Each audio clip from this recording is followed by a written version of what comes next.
तो भाई MP board exam 2025 के लिए ज़्यादा वक्त नहीं रह गया है और आपके हिंदी की पेपर के लिए मैं आपके लगभग कह लो इस वीडियो में मैं आपके 20 मार्क्स कंप्लीट करवाने वाला हूं, यानी कि 20 अंक इस वीडियो से कंप्लीट करके जाओगे, क्योंकि मैं आपको इस वीडियो में व्याकरण पूरा कंप्लीट करवा दूंगा। यानी कि संधि हो गया, समास हो गया, क्रिया, क्रिया विशेषण, रस, छंद, अलंकार, है ना, साथ ही आपके जो काव्य बोध के कहें क्वेश्चन, भाषा बोध के ना, सारे क्वेश्चन इस वीडियो में ना कवर होने वाले हैं। तो इस वीडियो को कंप्लीट वॉच कर लेना एंड एग्जाम से पहले ये सारे क्वेश्चन आप कर लेते हो तो मैं पक्की बात कह सकता हूं तो कि इससे ऑब्जेक्टिव भी आपके बनेंगे, तो टोटल कह लो कि 20 के समथिंग आपके नंबर इससे कवर हो जाएंगे, है ना।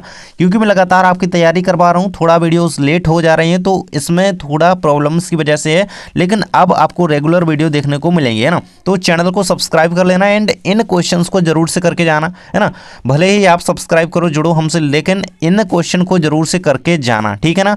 अपनी तैयारी एकदम अच्छी रखो, एकदम एक तरीके से एक तरफ से खत्म करते चलो चीज़ों को। ये हमारा कवर है, अब ये नहीं पढ़ना है, इसको बस रिवीजन करेंगे बाद में, है ना। तो इस तरीके से पढ़ाई करो, है ना। देखिए पहले हम यहाँ पे देख लेते हैं आपके जो व्याकरण संबंधी प्रश्न उत्तर होंगे। इसमें हम आपको संवाद लेखन, अनुच्छेद लेखन हो गए जो आपके 3 मार्क्स में आते हैं, वो भी कंप्लीट नीचे करवाएंगे, है ना। तो वीडियो को फुल देखना है एंड सभी क्वेश्चन को याद करके जाना है। देखिए सबसे पहले नंबर पे आपके आ जाते हैं यहाँ पे संधि एवं समास। भाई तो संधि और समास से कैसे क्वेश्चन आते हैं, देखो ये कई बार क्वेश्चन आया है कि संधि किसे कहते हैं, इसके भेद लिखिए, है ना। ये पूछा गया क्वेश्चन है बोर्ड में, है ना, पिछले लास्ट ईयर्स में कहें तो, इसलिए मैंने क्वेश्चन दिया है कि संधि की परिभाषा याद रखना है ना। देखिए 2 परिभाषा यहाँ पे दी गई हैं, जो भी आपको आसान लगे उसे याद कर लीजिएगा ना। जब 2 वर्णों का मिल होता है तो उससे उत्पन्न जो विकार होता है उसे संधि कहते हैं, है ना। तो देखिए विद्या प्लस शाला जब मिली तो विद्यालय बन गया, रमा प्लस शीश मिला तो रमेश बन गया, है ना। और विद्यालय में कौन सी संधि है ये आपको कमेंट बॉक्स में बताना है। और भाई है तो इन्हीं 3 में से, ऑप्शन सी समझ लो इनको, है ना। अब बताओ भाई विद्यालय में कौन सी संधि होती है, ये पिछली बार ना पूछा गया और संस्कृत में भी ये इंपॉर्टेंट है ना। तो दोनों जगह कवर करना है इस चीज़ को। संधि की प्रमुखता है, 3 भेद होते हैं, स्वर, व्यंजन और विसर्ग, है ना। इन तीनों को याद कर लेना। देखिए इनके उदाहरण मेनली इसमें इंपॉर्टेंट है एंड परिभाषा ये याद कर लेना, है ना। और समास के उदाहरण ही आएंगे, समास की परिभाषा तो नहीं आएगी इतना, मतलब लगता है कि नहीं आएगी, मतलब आएगी भी नहीं, और आपको समास के कुछ उदाहरण ही देख लेने, है ना। चलिए अब क्रिया क्या होती है भाई, क्रिया से लास्ट ईयर क्वेश्चन आया हुआ था। कहते हैं कि क्रिया क्या होती है, इसके भेद लिखिए। भाई क्रिया के प्रमुखतः 3 भेद होते हैं, जैसे कि संधि की तरह ही कह लो, है ना। देखिए क्रिया वह शब्द होते हैं जो किसी कार्य या अवस्था को का बोध कराते हैं। यह किसी वस्तु, व्यक्ति द्वारा किए गए काम, स्थिति को व्यक्त करता है ना। मतलब कोई भी अवस्था है व्यक्ति की, किसी कार्य की, है ना, उसे जो व्यक्त करता है ना। तो वो क्या है, अगर कोई स्थिति है ना, हमारी कोई कंडीशन है, हम कुछ कर रहे हैं, तो वो चीज़ जो व्यक्त करती है वो क्या है, वो क्रिया है। जैसे हम पढ़ रहे हैं, दौड़ रहे हैं, खाना खा रहे हैं ना, सो रहे हैं, तो कुछ भी ये क्या हो जाता है, हमारी ये क्रिया है। आपने इंग्लिश में वर्ब्स पढ़ी होंगी, ये वही है ना। तो क्रिया का प्रमुख भेद होता है एक साधारण क्रिया, सहायक क्रिया और मूल क्रिया, है ना। साधारण, सहायक और मूल क्रिया, तीनों को याद रखिएगा, है ना। वैसे तो भेद अलग से नहीं पूछे जाएंगे, लेकिन ऑब्जेक्टिव में बन सकता है कि क्रिया के खालिस्तान भेद होते हैं या फिर क्रिया के भेद होते हैं 1 2 3 4, तो कितने 3 भेद होते हैं, इसको याद रखिएगा। चलिए नेक्स्ट क्वेश्चन हमारा वाच्य से बनने वाला है, क्योंकि व्याकरण है भाई, व्याकरण में ना आपका सारा कुछ है, तो इस वीडियो में सब कुछ है। नीचे क्या है, क्रिया विशेषण है। अब वाच्य को देखिए भाई, वाच्य की परिभाषा लिखते हुए उसके भेद लिखिए।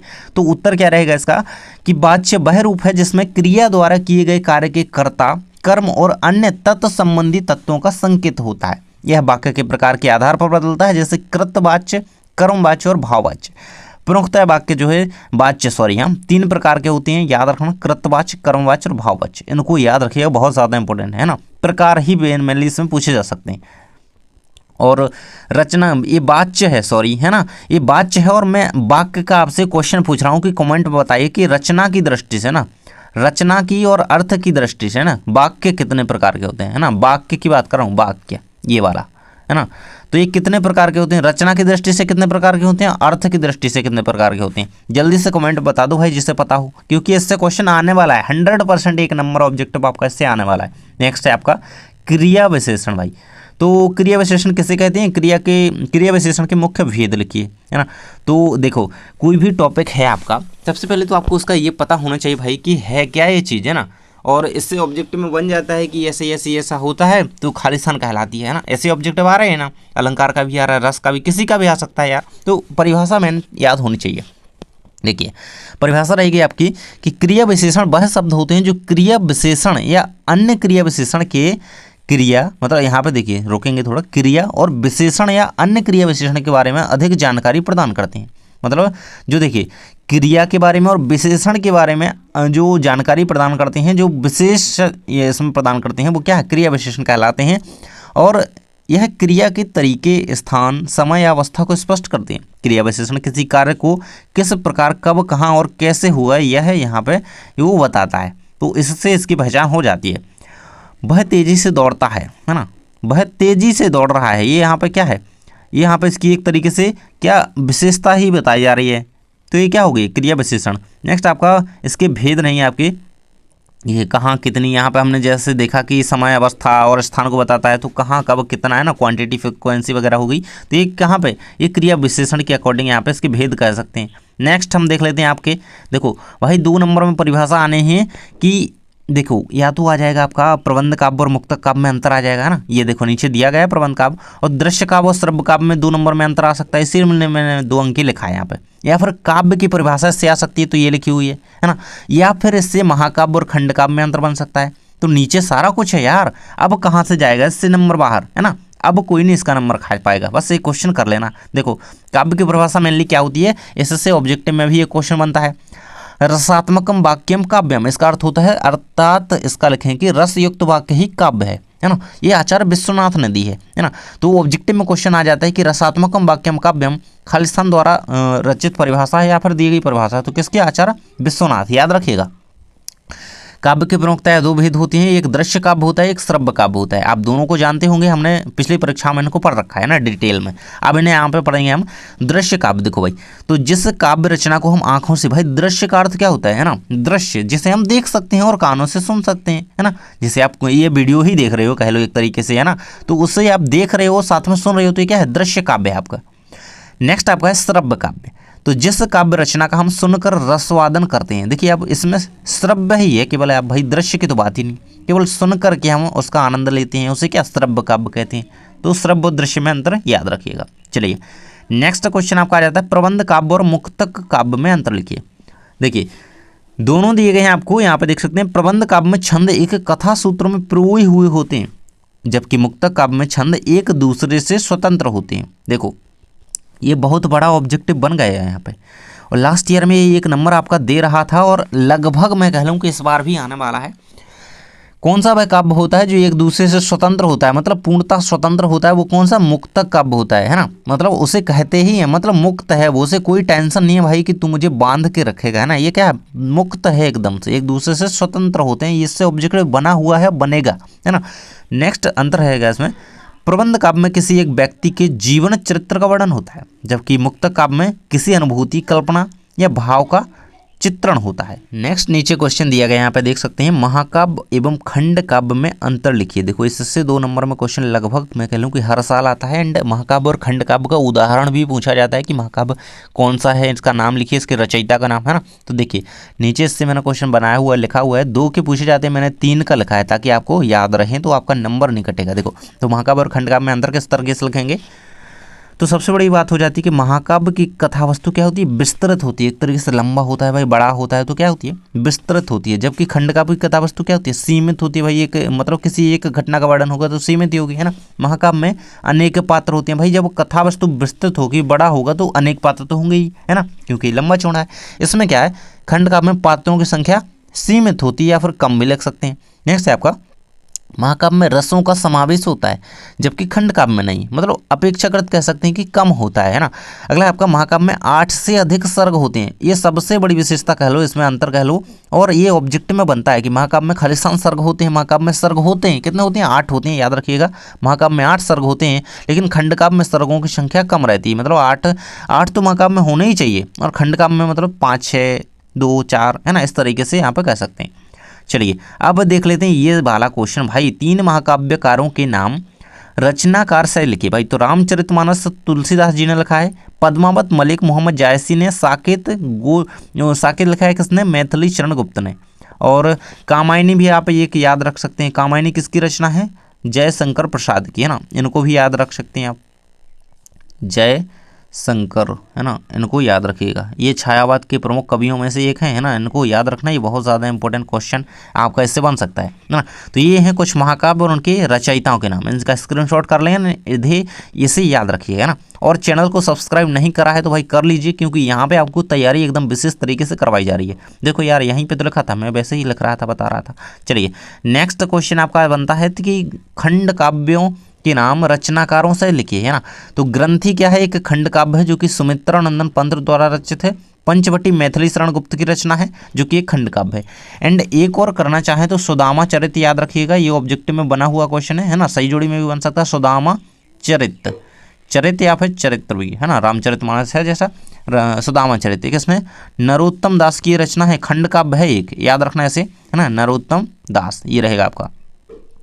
तो इस तरीके से भी आप एक कंप्लीट कर सकते हैं। 2 ये रहा, तीसरा ये रहा, ठीक है ना, इसे कर लेना। नेक्स्ट आपका क्वेश्चन बन सकता है कि रस के अंगों के नाम लिखिए। भाई ये तो नीचे क्वेश्चन होना चाहिए, लेकिन कोई बात नहीं, यहाँ पे क्वेश्चन आ गया। रस के प्रमुखतः 4 अंग होते हैं, ये क्वेश्चन कई बार ही बना हुआ है ना, कई बार ये क्वेश्चन आया हुआ कि रस के खालिस्तान अंग होते हैं, तो रस के प्रमुख क्या 4 अंग होते हैं, कौन से, स्थायी भाव, विभाव, अनुभाव और संचारी भाव। देखो अब बोर्ड ना नए नए क्वेश्चन दे रहा है, नई तरीके से क्वेश्चन दे रहा है, तो वो इस तरीके से भी दे सकता है कि रस के अंग स्थायी भाव, विभाव, अनुभव और खालिस्तान होते हैं। मतलब उसने 3 तो दे दी हैं, अब एक का नाम आपको लिखना है, या फिर एक दे देगा, एक कोई दे देगा, एक ये वाला छोड़ देगा, है ना। तो इस तरीके से भी क्वेश्चन बन सकता है नया। तो इस चीज़ को याद रखना और ये से कंप्लीट करके रखना, चारों के नाम को याद करके रखना, है ना। मतलब जो उसमें नहीं है वो आपको लिखने के लिए बोल जा सकता है। नेक्स्ट आपका है छंद के कितने भेद हैं। तो छंद की प्रमुखता है 2 भेद होती हैं, एक वर्णक छंद होता है, एक मात्रक छंद होता है। देखो वर्णक छंद में वर्णों की गणना होती है, मात्रक में मात्राओं की गणना होती है ना, इस चीज़ को याद रखना। और दोहा चौपाई ले लो, जैसे दोहा चौपाई हो गया ना, हम मात्राएं गिनते हैं ना, तो ये क्या है, मात्रक छंद है। कवित्त छंद हो गया जैसे, है ना, तो वो क्या है, वर्णक छंद में आता है ना, वर्णों की गणना उसमें होती है। नेक्स्ट क्वेश्चन हमारा आ जाता है प्रबंध काव्य। भाई किसे कहते हैं, ये अलग से क्वेश्चन ऐसा आया हुआ था, इसलिए मैंने यहाँ पे दिया है। देखो तो प्रबंध काव्य वह काव्य होता है जिसमें कथात्मक रूप से एक लंबी, है ना, अभी हमने प्रबंध और मुक्तक में ऊपर अंतर देखा था ना, है ना, इस तरीके से अलग क्वेश्चन प्रबंध का आया हुआ था, इसलिए मैंने आपको ये बता दिया ताकि आप लोगों को कन्फ्यूजन ना रहे कि केवल उसी तरीके से क्वेश्चन आएगा, नहीं यार, है अलग से डेफिनेशन भी आ सकती है। जहाँ एक मतलब कथा होती है, काव्य होता है, जहाँ पर कथात्मक रूप से एक लंबी कथा या कहानी का वर्णन किया जाता है। इसमें नायक नायिका के संघर्ष और समाधान का चित्रण होता है, जिससे रामायण ही कह लो, है ना, महाभारत कह लो, तो ये क्या है, एक तरीके से महाकाव्य है। रामचरितमानस है ना, कृष्ण काव्य, सुदामा चरित क्या है, एक खंड काव्य है। इनको याद रखिएगा। एंड चलिए आगे बढ़ते हैं। यहाँ से आपका अलंकार वाला पोर्शन आ जाता है, जो कि देखो अलंकार से ऑब्जेक्टिव में क्वेश्चन आएगा, तो मतलब किसी भी अलंकार का उदाहरण दे दिया जाएगा। अब वो पूछेगा कि ये किस अलंकार का उदाहरण है, या फिर पूछेगा अलंकार के भेद हैं, भेद कितने होते हैं, खालिस्तान होते हैं, है ना, या फिर पूछेगा कि अलंकार का अर्थ खालिस्तान होता है तो क्या होता है, गहना होता है ना, या फिर ऑब्जेक्टिव में दे सकता है कि वे तत्व जो काव्य की शोभा बढ़ाते हैं खालिस्तान कहलाते हैं, तो क्या अलंकार। भाई तो हर तरीके से ऑब्जेक्टिव को देखो, ऑब्जेक्टिव इनसे 1-2 नंबर के इसी तरीके से ही बनना है, और 2 नंबर की परिभाषा तो इससे एक आनी ही आनी है, 101% आनी है कि अतिशयोक्ति, अन्योक्ति, मानवीकरण, है ना, इन 3 में से आनी ही आनी है। चलिए भाई पुनरुक्ति, प्रकाश भी आपके मैं चारों कंप्लीट करवा रहा हूँ। देखो मेनली भाई कि अलंकार होता क्या है, तो वे तत्व जो काव्य की शोभा बढ़ाते हैं, ना, काव्य की शोभा बढ़ाने वाले तत्वों और धर्मों को कह सकते हैं कि अलंकार कहते हैं, याद रखिएगा ऐसे। नेक्स्ट है कि अलंकार का अर्थ क्या होता है, गहना या आभूषण होता है ना, इसे याद रखिएगा, बहुत बार ऑब्जेक्टिव में बना है। अलंकार का अर्थ इस तरीके से अलंकार दे दिया जाएगा, एक तरफ आपको सही जोड़ी में गहना दे दिया गया, तो आप कहाँ पे अलंकार की गहने से जोड़ी मिलाएंगे। या फिर अलंकार का अर्थ खालिस्तान होता है, तो क्या आभूषण या गहना होता है, याद रखिएगा।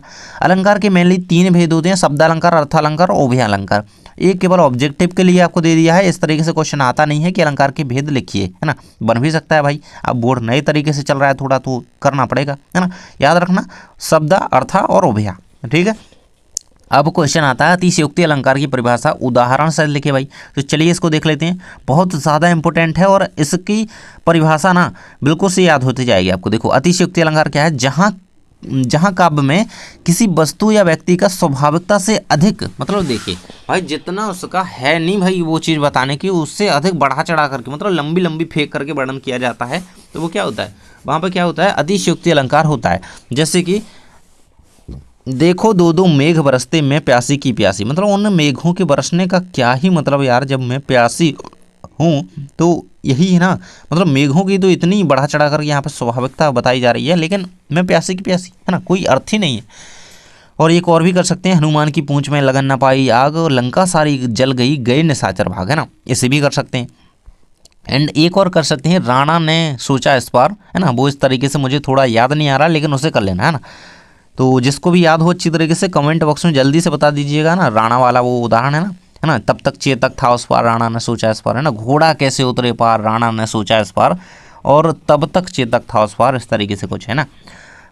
पड़ी अचानक नदी पार, है ना, थोड़ी लाइन वो बैठ नहीं पा रही है, लेकिन आप लोग जरूर से कमेंट बॉक्स में बताइएगा, जो भी बताएगा भाई जरूर से बताया करें, क्योंकि इससे आपको याद होता है और मुझे पता चलता है कि हाँ भाई इस बच्चे को पता है, इस स्टूडेंट को पता है, तो बहुत अच्छी बात होती है। चलिए अगला क्वेश्चन है आपका अन्योक्ति अलंकार। भाई अतिशयोक्ति हो गया, अब अन्योक्ति अलंकार की परिभाषा उदाहरण शायद इससे 2 नंबर में आना ही है, मतलब ये कह लो अथवा में आ सकते हैं, है ना। देखिए तो काव्य में जहाँ पर अप्रस्तुत कथन के द्वारा प्रस्तुत का बोध हो, है ना, तो वहाँ पे खालिस्तान अलंकार होता है, तो कौन सा अन्योक्ति अलंकार होता है। तो याद रखिएगा ये ऑब्जेक्ट में बना हुआ क्वेश्चन है कि अप्रस्तुत कथन के द्वारा प्रस्तुत का बोध हो, वहाँ पर खालिस्तान अलंकार होता है, तो अन्योक्ति अलंकार होता है, याद रखिएगा भैया, है ना। उदाहरण रहेगा, माली आवत देख कर कलियन करी पुकार फूले फूले चुन लिए कल ही हमारी बार, है ना। माली को आवत देख करके कलियां कहने लगे कि फूले फूले तो माली ने चुन लिए और कल हम खिल जाएंगे, फूल बन जाएंगे, तो हमारी कल बारी है ना, इस तरीके से। नेक्स्ट आपका यहाँ पर क्वेश्चन आ जाता है मानवीकरण अलंकार। भैया very very very very very most important है, 2023 में आया है बोर्ड में। एंड मानवीकरण किस तरीके से करेंगे, देखिए जहाँ पर कि देखिए अपन इंसान की चीज़ों का प्राकृतिक वस्तुओं से जोड़ते हैं, जैसे कहें कि बादल हो गए, पौधे हो गए, पेड़ हो गए, कोई भी वस्तु होगी, प्राकृतिक वस्तु होगी, नेचुरलिटी से अगर हम अपने भावों को जोड़ें, एक तरीके से अपने भावनाओं को जोड़ें ना, जैसे हमारी भावनाएं क्या हो सकती हैं, रोना भी हो सकती हैं, हंसना भी हो सकती हैं, मुस्कुराना भी हो सकती हैं, क्या है ये हमारी मानवीय भावनाएं। इनको हम जब प्राकृतिक चीज़ों से जोड़ते हैं एक तरीके से, है ना, यानी कि जब निर्जीव चीज़ों में सजीव होना दर्शाया जाए, वहाँ क्या होता है मानवीकरण, मानवीय मतलब मानवीय भावनाओं को जोड़ा जा रहा है, तो मानवीकरण किया जा रहा है, तो वो क्या मानवीकरण अलंकार होता है, इसको याद रखना। मतलब सीधी सी परिभाषा है, जब काव्य में प्राकृतिक वस्तुओं से मानवीय भावनाओं को वर्णित किया जाए या जोड़ा जाए एक तरीके से, तो वहाँ क्या मानवीकरण अलंकार होता है। इसका उदाहरण रहेगा फूल हंसे कलियां मुस्काएं। भाई फूल तो क्या है प्राकृतिक चीज़, और हंसना क्या हंसते फूल थोड़ी हैं,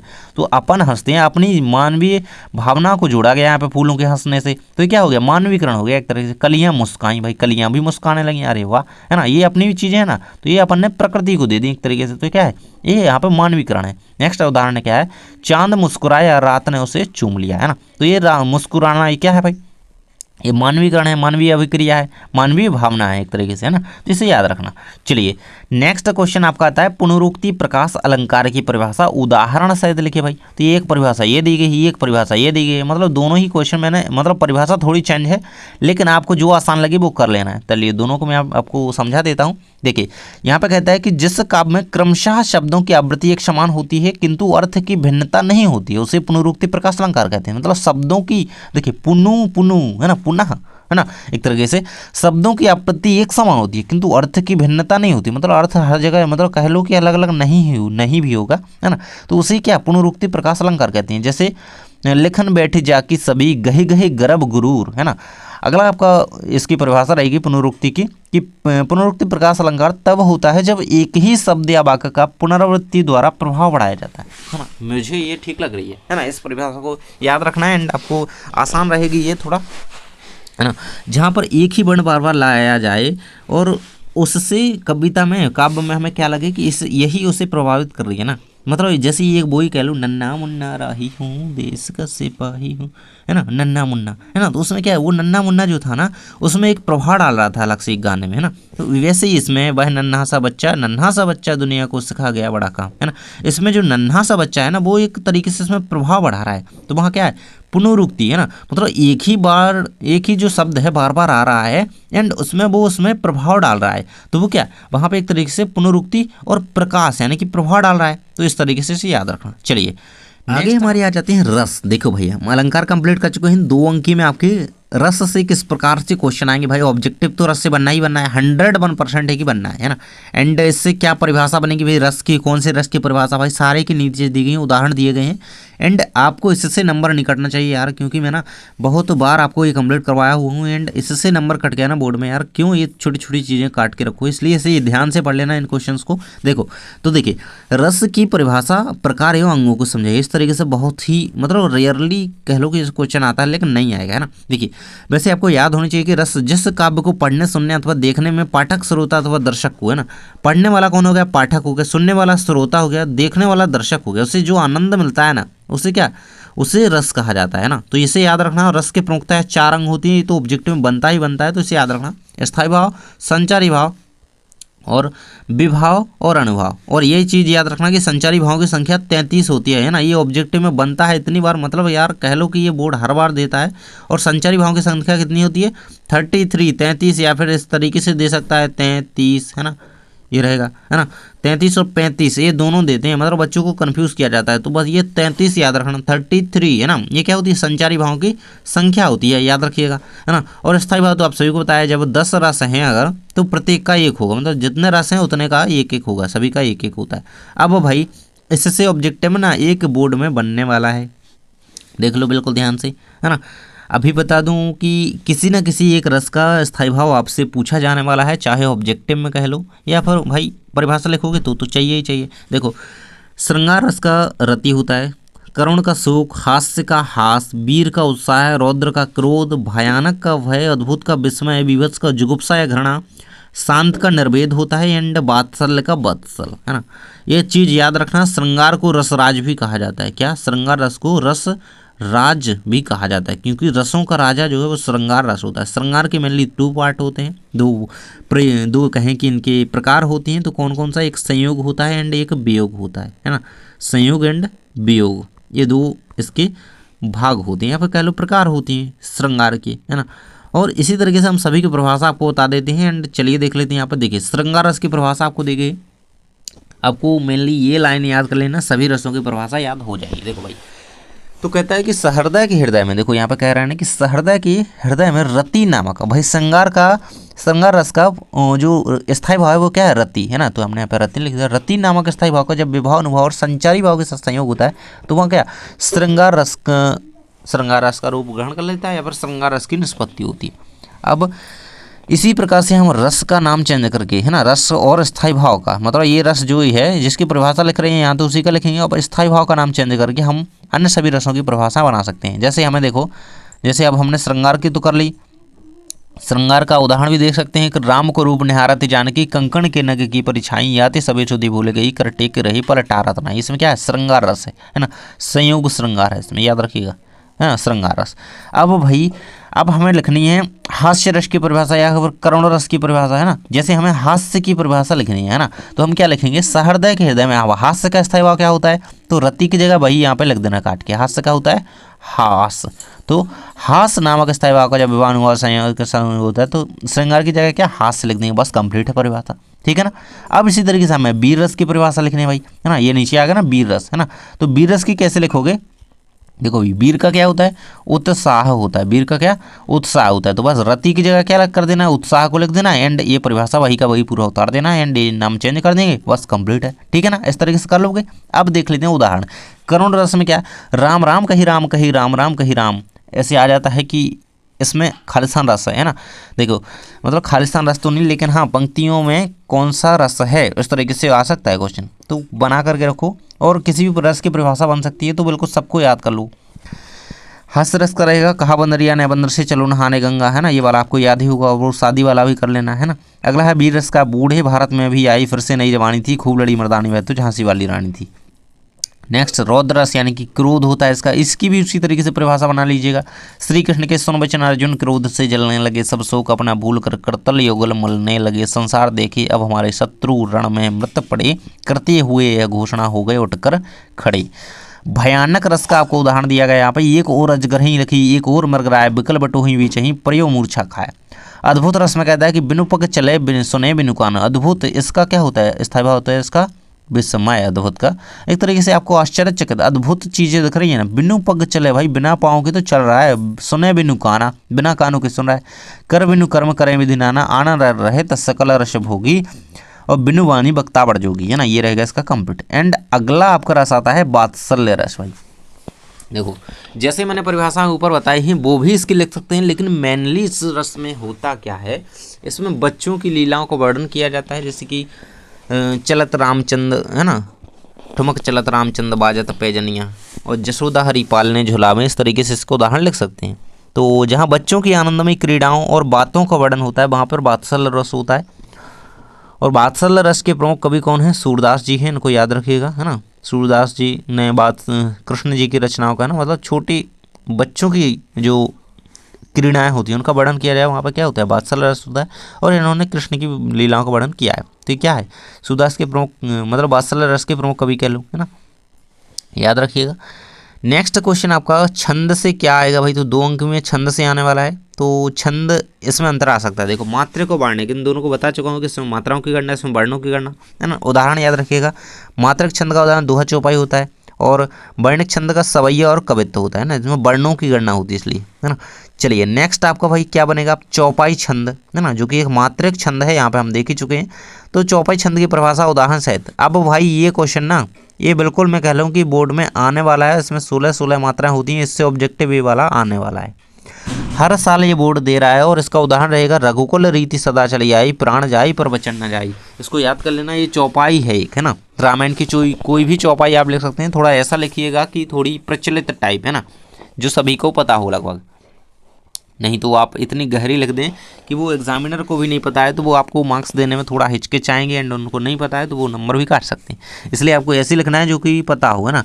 और कभी कभी हो जाता है इसीलिए। तो परिभाषा देख लेते हैं कि चौपाई सम मात्रक छंद है या फिर मात्रक सम छंद है ना। एक भेद है इसका, है ना। मात्रक सम छंद का एक भेद है चौपाई, और प्राकृतिक तथा अपभ्रंश के 16 मात्रक है ना। मतलब आपको इसमें नहीं पढ़ना है, आपको मेनली लिखना क्या है कि इसकी परिभाषा में चौपाई में 4 चरण होते हैं, प्रत्येक चरण में 16 मात्राएं होती हैं, अंत में गुरु होता है। तो इसको याद रखिएगा बस। गुरु मतलब क्यों? देखो यहाँ पे भाई आई ई भाई, अब बड़ी ई आ रही है तो गुरु हो गया ना, ये गुरु हो गया ना, ये लघु होता है, तो इनको याद रखिएगा। चलिए अब देख लेते हैं आप चौपाई की। आप अन्य परिभाषा एक लिखना चाहें तो लिख सकते हैं, चौपाई वह छंद है जिसकी प्रत्येक पंक्ति में 16 मात्राएं होती हैं।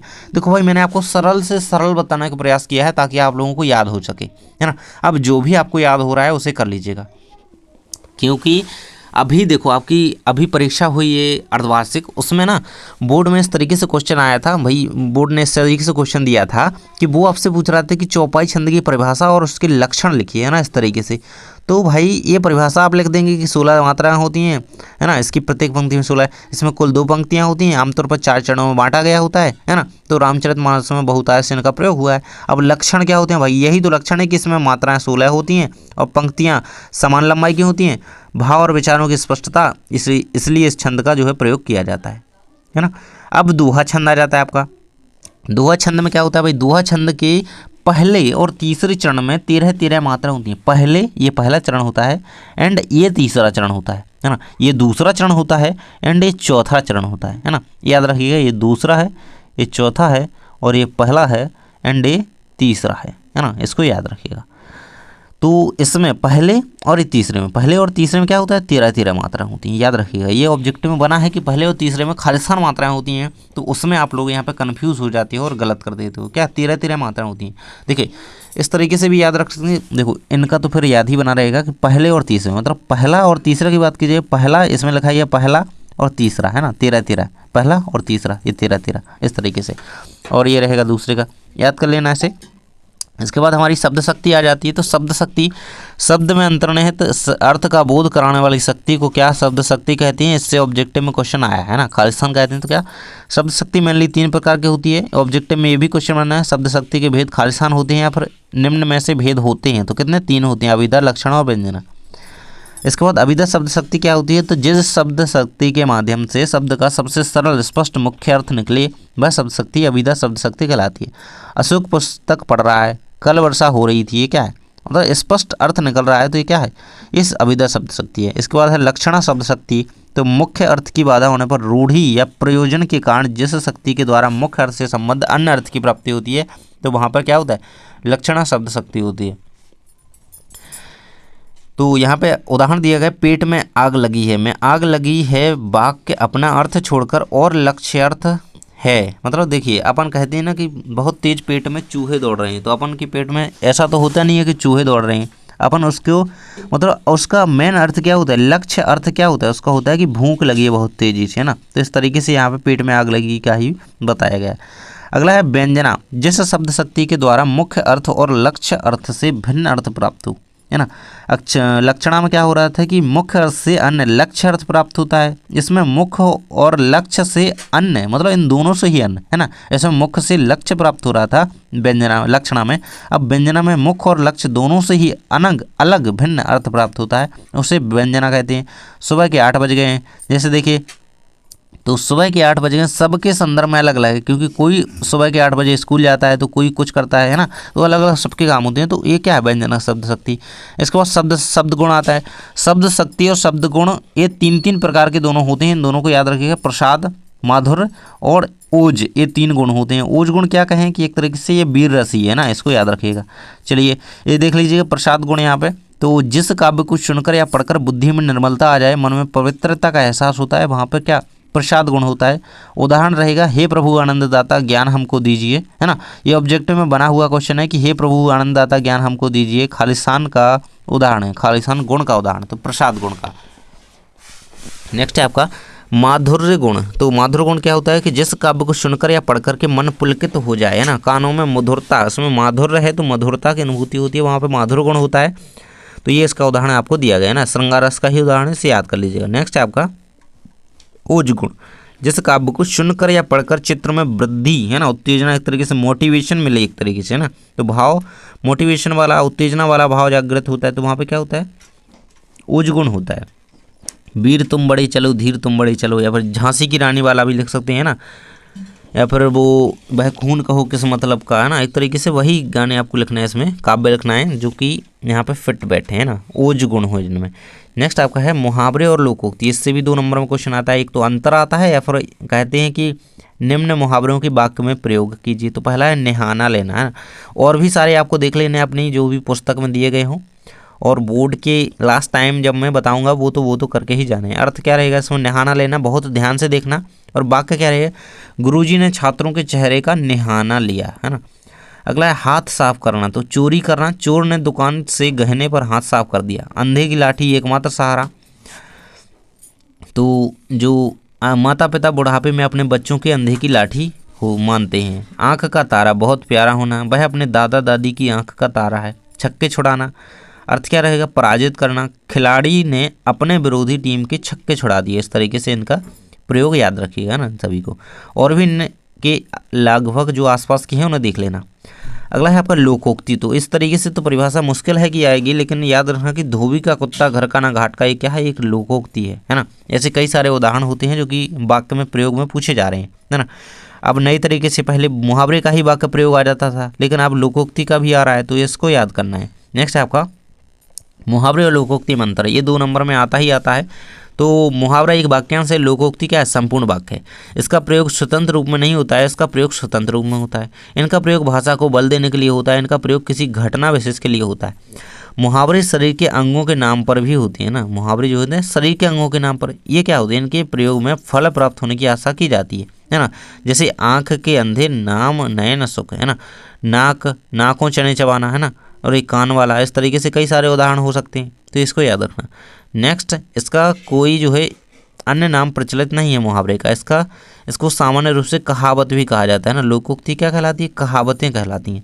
नेक्स्ट है हमारा वाक्य परिवर्तन से क्वेश्चन आता है आपको 2 नंबर में कि निम्न वाक्यों को परिवर्तित कीजिए। आपको क्वेश्चन दे दिया जाएगा कि प्रश्नवाचक चिन्ह, प्रश्नवाचक में से परिवर्तित कीजिए, निषेधात्मक बनाइए, है ना, आज्ञावाचक वाक्य में परिवर्तित कीजिए, है ना।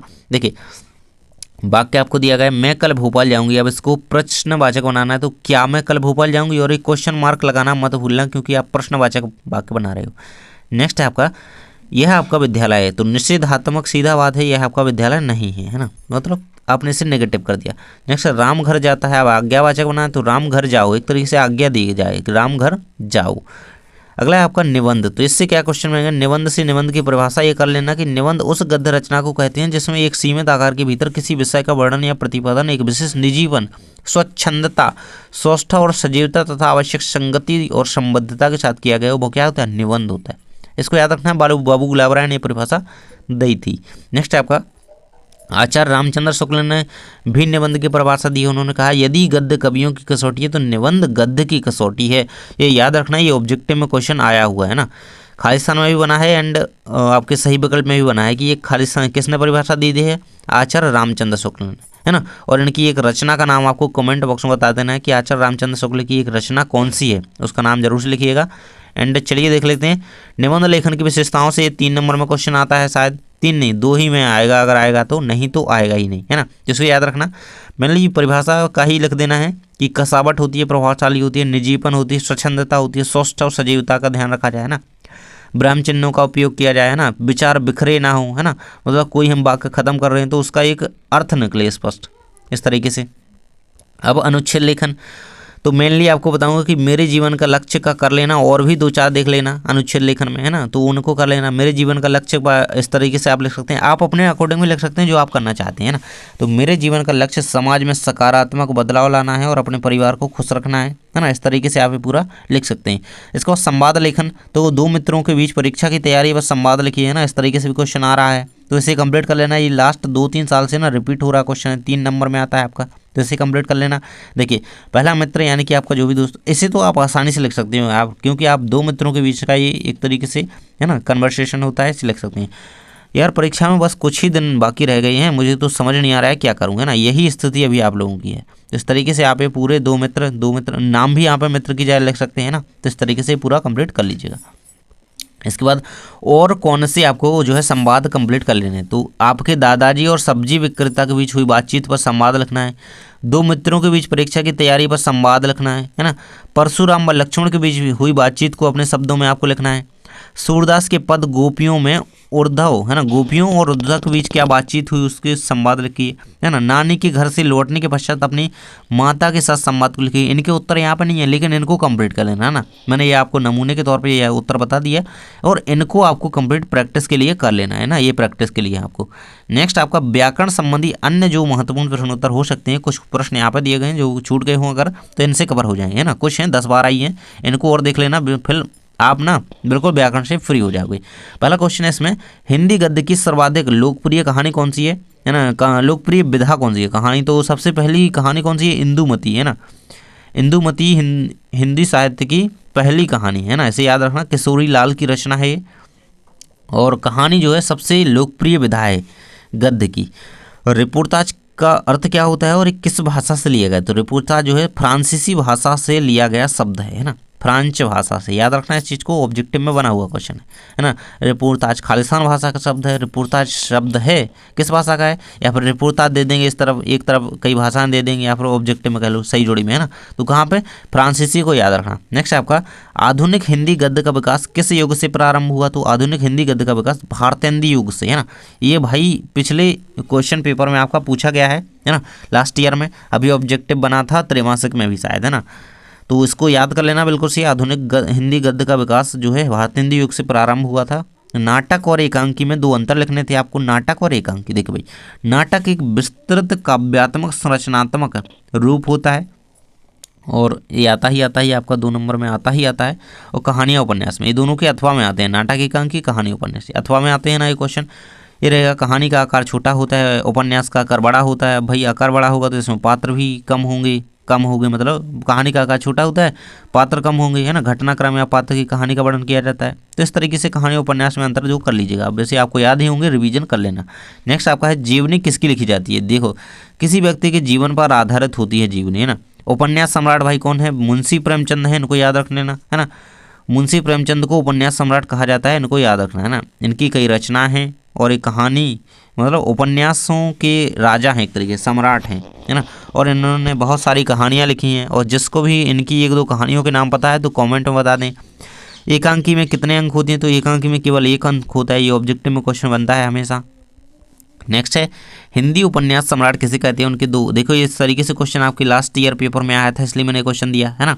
हिंदी उपन्यास सम्राट मुंशी प्रेमचंद को कहा जाता है। उनके 2 उपन्यास हैं, कर्मभूमि और एक गोदान, है ना। ये क्या है, ये उनकी उपन्यास हैं। गोदान और गबन भी है एक इनका, है ना। कई सारे हैं इनके तो, क्योंकि सम्राट हैं ये। नेक्स्ट है, छंद कितने भेद होते हैं। छंद के मात्रा को वर्णक 2 भेद होते हैं प्रमुखता, है ना। मात्राओं की गणना, वर्णों की गणना। चौपाई छंद का उदाहरण लिखिए। इस तरीके से भी 1 नंबर में एक शब्द या वाक्य में बन सकता है। तो सिया राम मैं सब जग जानी, करहूँ प्रणाम जोरी जुग पानी, है ना। या फिर रघुकुल रीति सदा चली आई भी लिख सकते हैं।